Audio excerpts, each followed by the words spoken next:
يا احمد، ربنا يبارك في احمد واسم احمد. 80% من مشكلات الناس مع الناس. عندك 10 مشاكل في حياتك، هيبقى 8 منهم من الناس، سببها علاقات، سببها ناس انت بتتعاملي معاهم وحياتك متأثرة بسبب. المسلم من سلم الناس من لسانه ويده. ربنا سبحانه وتعالى خلق الإنسان وهو بيقدر يجرح. ممكن تجرحي حد بنظرة، بتقدري تجرحي حد بكلمة تقوليها له. ده انت ممكن تبصي لحد بصة احتقار كده ولا حاجة، يحس وقتها بالدنيا، ولا هي هو انا فيا ايه، هي بتبصلي كده ليه؟ أسلحة، احنا بنستخدم ضد بعض أسلحة. عشان كده سيدنا النبي عليه الصلاة والسلام لما ذكر ان في حاجتين مهمين جدا من الأسلحة اللي الإنسان يمتلكهم يقدر يبعدهم عن الناس، هو ده حقيقة الإسلام. ان الناس اللي حواليا تسلم من أسلحتي. العلاقات اللي هي ايه؟ اي معاملة بيني وبين حد رايحة جاية دي اسمها علاقة. الناس الحنينة في حياتنا رزق. الإنسان الإضافة اللي يدخل حياتك ينورها. الدنيا متاع، وخير متاع الدنيا ايه؟ الزوجة الصالحة. الزوجة الصالحة في حياة الرجل أحسن حاجة ممكن تكون موجودة في حياته. في دلالة على إن في ناس بيدخلوا حياتك ينوروها. دعاء المؤمنين دايما ربنا آتنا في الدنيا حسنة وفي الآخرة حسنة وقنا عذاب النار. المفسرين يقولوا لك طب جنة الآخرة هي الجنة، وجنة الدنيا هي الزوجة الصالحة. يعني فعلا ممكن البني آدم يكون جنة الدنيا، حد يدخل حياتك يكون جنة، يغيرها، ينورها، يضيف لك كتير جدا. يعني في صفات للإنسان ده اللي هو جنة الدنيا ده، كل واحدة مننا تحط نفسها على الميزان ده. عندي كام من 10 من الصفات دي، وكل صفة أنا عندي فيها كام من 10 برضه. أول حاجة إنه بيبقى شايف كل حاجة مش قليلة، بيقدر أقل حاجة بتتعامل معاه. ممكن من كتر ما احنا بنقعد نتكلم عن تقدير الذات وإن احنا لازم نقدر نفسنا قوي، فبقى في تفكير كده ذهب إلى التطرف في الموضوع ده، وبقى في مغالاة في تقدير النفس لدرجة إن احنا بقينا بنستكتر نفسنا على كل حاجة. الإنسان ده مش كده. الإنسان ده بيبقى شايف إن كل حاجة بتتعامل معاه كتير، وبالتالي لما يجي يردها هيردها بالخير. هو شايف كل حاجه بتعمل معاه حلوه قوي. واذا حييتم بتحيه فحيوا باحسن منها او ردوها. ما قدرتيش تحيي باحسن منها هترديها زي ما هي على الاقل قوي. بيديكي اشاره ان انت بتبقي شايفه اللي جاي يسلم عليكي ويلقي عليكي التحيه ده عمل معايا حاجه حلوه قوي، كتر خيره ان هو قدرني وجاي يسلم عليا. بالتالي انا هعمل ايه؟ لازم اديله اكتر منها. فحيوا باحسن منها، ولو ما قدرتيش على الاقل ايه؟ او ردوها. من اسدى اليكم معروفا فكافئوه. اي حد يعمل معاكي حاجه كويسه لازم تكافئيه. طب لو ما قدرتيش تعملي ده فادعوا له بالبركه. ربنا يبارك لك، كتر خيرك، ربنا يبارك فيكي. قولي لها كلمه حلوه، حسسيها ان الحاجه اللي هي عملتها كبيره. الانسان اللي بيبقى جنه الدنيا ما بيبقاش شايف كل حاجه انا اصلا استحق، لا، اللي بيتعمل معايا من الناس حاجه انا مقدراها جدا. سيدنا النبي عليه الصلاه والسلام يبقى قاعد مع السيده عائشه، فسيدنا النبي يكون بيخيط اللبس بتاعه، وسيدنا النبي اثناء ما بيخيط عرق. فالسيده عائشه قد ايه حاسه بقيمه وتقدير سيدنا النبي، تقول له يا رسول الله لو راى الشعراء عرق جبينك لنظموا فيه شعرا. احساسها ايه؟ احساس ان هو حاجه كبيره جدا فقدرته. فسيدنا النبي عليه الصلاه والسلام هو سيدنا النبي عليه الصلاه والسلام، ولكن يقابل التقدير ده بتقدير، يسيب اللي في ايده ويقوم سيدنا النبي عليه الصلاة والسلام ويقبلها بين عينيها ويقول لها والله ما كافأتك بمثل ما كافأتيني. دي الناس اللي بتقدر بعض بتبقى قد ايه في حياة حلوة، في معاملة حلوة، بتقدرني وأقدرك لأن أنا شايفة إن الحاجة اللي عملتها معايا كبيرة جدا. عرق جبين سيدنا النبي ده مسك أصلا، فطبيعي ان يتقال فيه اشعار، لكن هو قدر الكلام الحلو اللي هي قالته، والله ما كافأتك بمثل ما كافأتيني، ويسيب اللي في ايده ويقوم. اللي بيعمل معايا حاجه كويسه حتى لو انا شايف نفسي استحقها بس لازم اقدر. الانسان اللي بيبقى جنه الدنيا بيبقى بيقدر كل حاجه كده، وما بيحاسبش الناس على الفضل. ما جاتليش، ما ردش عليا في التليفون، عملت فرح لابن خالتي وما جاليش. بنحط الناس في درجه عاليه جدا اكبر من توقعاتنا. احنا في النهايه بشر، ممكن نقصر مع بعض، ممكن يجي لنا وقت ما نبقاش في احسن حال، ممكن مودنا ما يبقاش حلو قوي طول الوقت. اللي بيبقى جنة الدنيا لا يحاسب الناس على الفضل، بيبقى عارف بشرية الناس والدنيا بتمشي ما فيش مشكلة.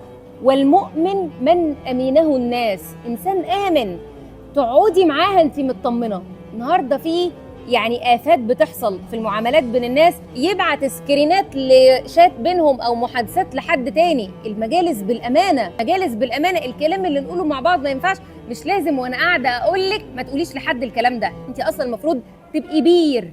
المؤمن من امنه الناس على انفسهم.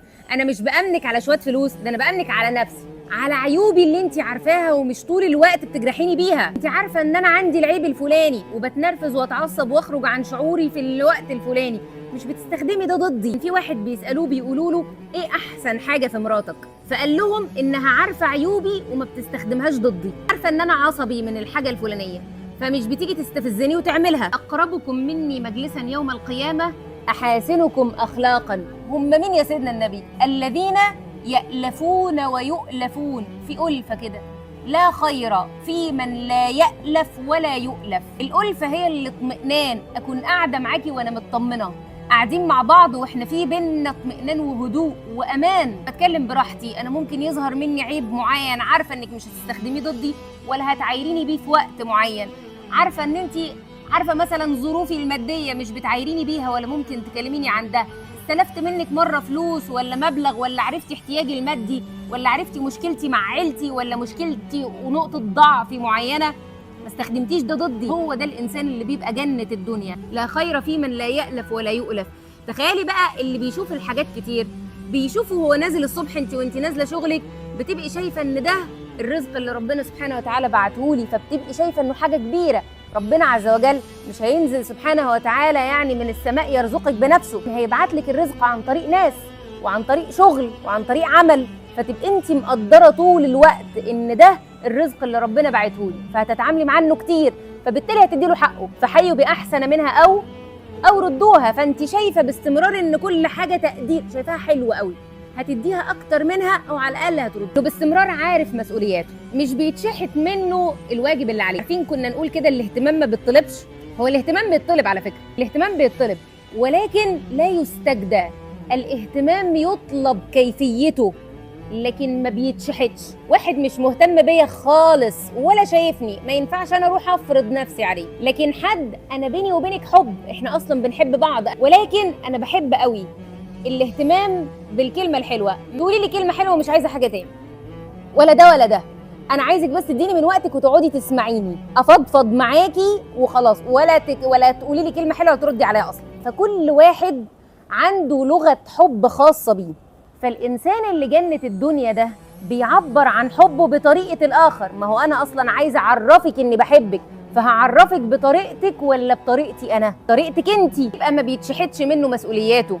أب ربنا رزقه آخر الشهر، ولا الولاد دلوقتي داخلين على الشتاء ولا حاجة، عارف إن عليه واجب كسوة شتاء لازم يجيبها للولاد. الإنسان الإضافة ده ما بيتشحتش منه الاهتمام، هو دايما قايم بمسؤولياته، ده بيعمله ممكن كمان يبادر بإنه يساعد الناس في واجباتها ومسؤولياتها. اللي جنة الدنيا ده واللي بيدخل حياة الناس ينورها بيبقى دايما عنده رغبة في التعلم.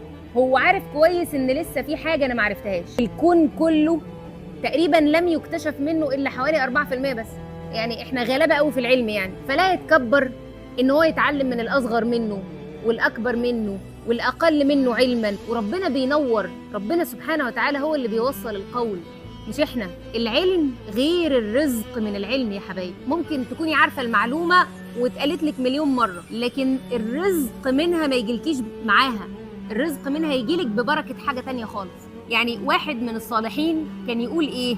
ياتي الصبي، واحد من المحدثين الكبار، فيحدثني بالحديث. يجي يا مولانا يا فضيلة الشيخ انا سمعت حديث حلو قوي، سيدنا النبي قال انما الاعمال بالنيات. فمحدث من المحدثين الكبار اكيد عارف ان ده حديث يعني معروف، فيقول ايه؟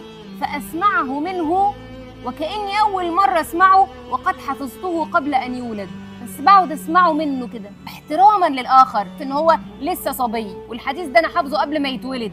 لكن قد تأتي بركة العلم بسبب تأدبي أنا مع ده. ربنا سبحانه وتعالى يقذف في قلبي معنى جديد خالص واتعلم حاجة جديدة خالص من الحديث اللي أنا حافظه بقالي زمن بسبب التأدب ده، بركة العلم. فالإنسان ده دايما عارف إن هو لسه ما اتعلمش. الإمام الشافعي العلم 3 أشبار. من تعلم الشبر الأول تكبر، ينظر على الناس وينتقد ويحكم. كلما زاد علمك قل إنكارك، يعني كل ما تتعلمي اكتر تقللي انكار على الناس.